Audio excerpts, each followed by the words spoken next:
Three people in the Bible never died. Number one, Elijah. During one of the worst periods of Israel, God called upon Elijah. At that time, Israel had one of its worst kings, whose name was Ahab. Elijah was one of the greatest prophets of Israel and hailed from Tishbe in Gilead, located in the Transjordan region. The Book of Kings covers more of his life than that of most of the kings themselves, despite there being no book written in his honor. His encounter with the prophets of Baal on Mount Carmel made him very famous. King Ahab incorporated idealism into a system that was supposed to be driven by God's agenda, as the Israelites were his people. Israel suffered as a result of poor governance, but Elijah, on the other hand, represented a different kind of rule. He had no connections to the political establishment or the royal family and had the ability to speak truth to earthly power without being co-opted or corrupted. Elijah was a brave person who spoke the truth regardless of who was in charge, representing a completely different kingdom with a very different goal. Elijah seemed to have reached the pinnacle of life's heroic adventures, almost overcoming them all. He was about to avoid death. Now the sons of the prophets who were at Bethel came out to Elisha and said to him, "Do you know that the Lord will take your master from you today?" He replied, "Yes, I know. Keep silent about it." Elijah then told Elisha, "Please stay here, for the Lord has sent me to Jericho." But he said, "As surely as the Lord lives, and as you live, I will not leave you." So they went to Jericho. The sons of the prophets who were at Jericho approached Elisha and said to him, "Do you know that the Lord will take your master from you today?" And he replied, "Yes, I know. Keep silent about it."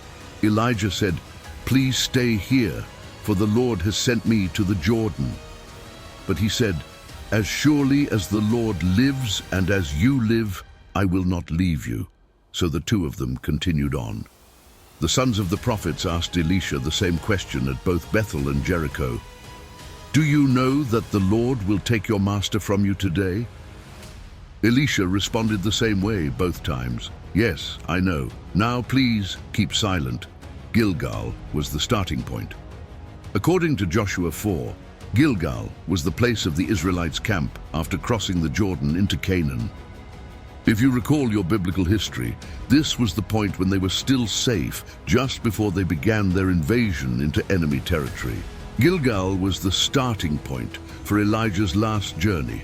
Elijah's next stop was Bethel, a place of prayer. Bethel means house of God. Finally, Elijah went to the Jordan, which was a place of death, not just physical death, but also the death of one's own life. Elisha said to Elijah when they arrived at the Jordan, their final earthly destination, "As surely as the Lord lives, I will not leave you." Elijah had been trying to get away from Elisha since Gilgal. I believe he was not trying to get rid of Elisha as much as he was testing his close companion, his future successor. When the two men stopped by the Jordan, the scene changed abruptly. Now comes the miraculous event, 2 Kings 2 verse 7. 50 men from the sons of the prophets also went and stood to watch them from a distance, and the two of them stood by the Jordan. Elijah took his cloak, rolled it up, and struck the waters, which parted to one side and the other, so that the two of them could cross on dry ground.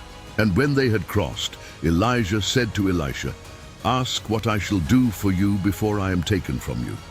And Elisha said, "Please let a double portion of your spirit be upon me." Elijah replied, "You have asked a difficult thing. Nevertheless, if you see me when I am taken from you, it will be so for you.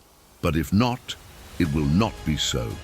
This is similar to the miracle that happened centuries earlier when God miraculously parted the Red Sea, allowing Moses and the children of Israel to cross on dry ground.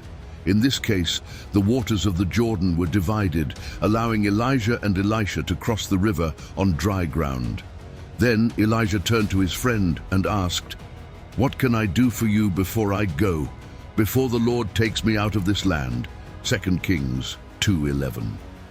As they continued walking and talking, behold, a chariot of fire with horses of fire appeared suddenly and stood between the two, and Elijah went up to heaven in a whirlwind. This is fantastic. They were walking together and talking. Elijah was not preaching or prophesying at that moment. They were simply two close friends walking and talking together. It must have been an incredible moment. 2 Kings 2:12. Elisha saw this and cried out, my father, the chariots of Israel and its horsemen." And he saw him no more. Then he took his own clothes and tore them in 2 pieces in mourning. He took up the cloak of Elijah that had fallen from him, went back and stood by the bank of the Jordan. He took the cloak of Elijah that had fallen from him and struck the waters, saying, "Where is the Lord, the God of Elijah?" And when he also struck the waters, they parted to one side and the other, and Elisha crossed over. When the sons of the prophets who were at Jericho watching from afar saw this, they said, "The spirit of Elijah rests on Elisha." And they went to meet him and bowed to the ground before him as a sign of respect. Elijah's contract of non-death suddenly came into effect. Nothing from God dies. When a man or woman of God dies, we tend to forget this. Elisha is a prime example, and God always has a plan. Consider it. He has had men and women in every era to continue his work throughout the centuries. God has never been frustrated, wondering what his children will do now that he is gone, now that he is no longer with them. Our Creator God is all-powerful and never runs out of resources. Elisha was surprised and astonished for a brief moment, but that didn't last long. He bowed down and took up the prophet's cloak, remembering the words of Elijah. He crossed the Jordan again, claiming the power that was now his, and began his own prophetic ministry from that moment on. God's plan never fails. Elijah exits, Elisha enters. Number 2, Enoch. The first mention of Enoch is in Genesis chapter 5. There was an Enoch who was the son of Cain, and this is not the same Enoch. Genesis 5 verse 21. When Enoch was 65 years old, he became the father of Methuselah. And according to our biblical understanding, we know that his son Methuselah was the longest-lived man recorded in the scriptures. When we study the genealogies in the Bible, we discover that Enoch was the great-grandfather of Noah. Jude 14. About these also Enoch, the 7th from Adam, prophesied, saying, "Behold, the Lord came with his holy myriads." Jude says that Enoch warned about the Lord's imminent judgment against them. Enoch was a man who walked with God amidst the moral decay in the days of Noah and spoke about the imminent judgment at a time when most of his contemporaries had only the record of their birth and the children they also begot. Enoch is like a breath of fresh air. Enoch was presented like others, but his testimony is striking. His description is short but dense and meaningful. This means something about his pure walk with God, which resulted in his transfer. His life provided a model for many people across different generations, teaching us to live for a unique audience. He teaches us to passionately seek intimate fellowship and companionship with God, knowing that by doing so, we will experience God in a new dimension. Enoch walked in habitual communion with God for 300 years after the birth of Methuselah and had other sons and daughters. Thus all the days of Enoch were 365 years. And in reverent fear and obedience, Enoch walked with God and was not found among men, for God took him to himself. Enoch's case was the first rapture, as God simply took him away. Perhaps the communion was so intense that God's presence simply enveloped him and snatched him away. The book of Hebrews speaks about the man of whom this world was not worthy. Hebrews 11:5 and 6, by faith Enoch was taken up so that he would not see death, and he was not found because God took him up. Enoch, according to the scriptures, did not share the fate of Adam and the rest of his descendants. He did not die. Enoch is used as an example of the rapture in the New Testament.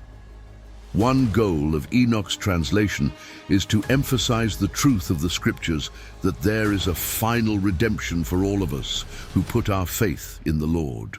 Although the vast majority of believers pass through physical death, Enoch's example gives believers the hope that, in the end, they will triumph over death. Number 3, Christians in the last days. Now we are entering into recorded prophecy.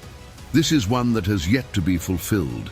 According to what is written, although many of us, if not all, since we do not know the exact moment when Jesus will return, will experience the pains of death, Christians in the last days will experience a rapture. It is also important to note that in 1 Thessalonians 4:13, both Christians who died previously and those who are still alive will participate in this event together.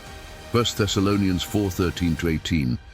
Now we do not want you, believers, to be uninformed about those who are sleeping in death, so that you will not grieve, as do the others who have no hope beyond this present life. For if we believe that Jesus died and rose again, as indeed he did, so also in the same way God will bring with him those believers who have fallen asleep in Jesus.